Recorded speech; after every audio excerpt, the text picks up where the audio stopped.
I mean, I think that's what people get mistaken all the time, right? They compare themselves to where we've seen the influencers or the doctors, where they are today.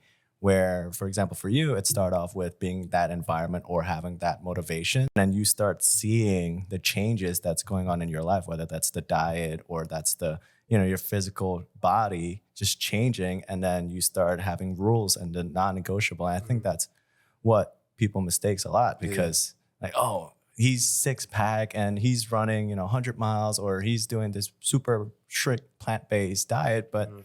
they don't see the work that goes behind closed doors Right.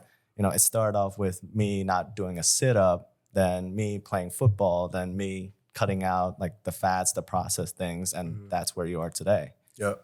And a lot of it too, like I think it really just stem from just my care of overall health. When I look at the inner city communities, I think we're really targeted to not really be healthy. You think it's like I said, it's a lot of processed foods, a lot of fast foods.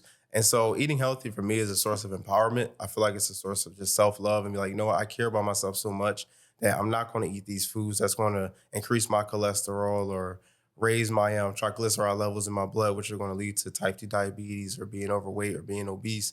And being able to live as an example of health, I can inspire whether it's my family members, I work as a personal trainer, so my clients or just anybody that I come across, maybe or social media connections that I made, just be able to be an inspiration and a positive example of healthy living. And not that everything's perfect, not that I gotta follow certain rules and regulations.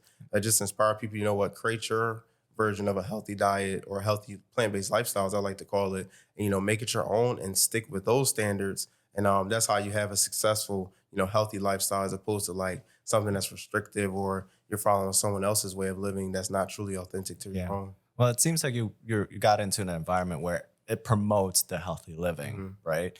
But what would you advise someone who is the opposite end of the spectrum on that? Like you're constantly bombarded with advertisements of, in America, they have pharmaceutical Yeah, advertisements, which is different than most right. other countries.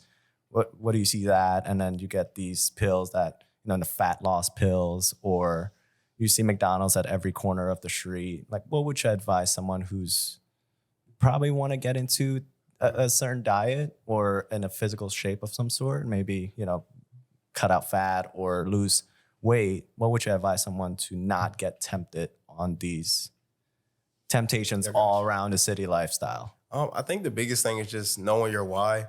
I think when you really know, Mm. like, all right, whether maybe your goal is weight loss or maybe you had family members that have passed away or they're dealing with chronic illnesses, and you're like, you know what, I don't want to end up like that, or I want to reach this goal physically.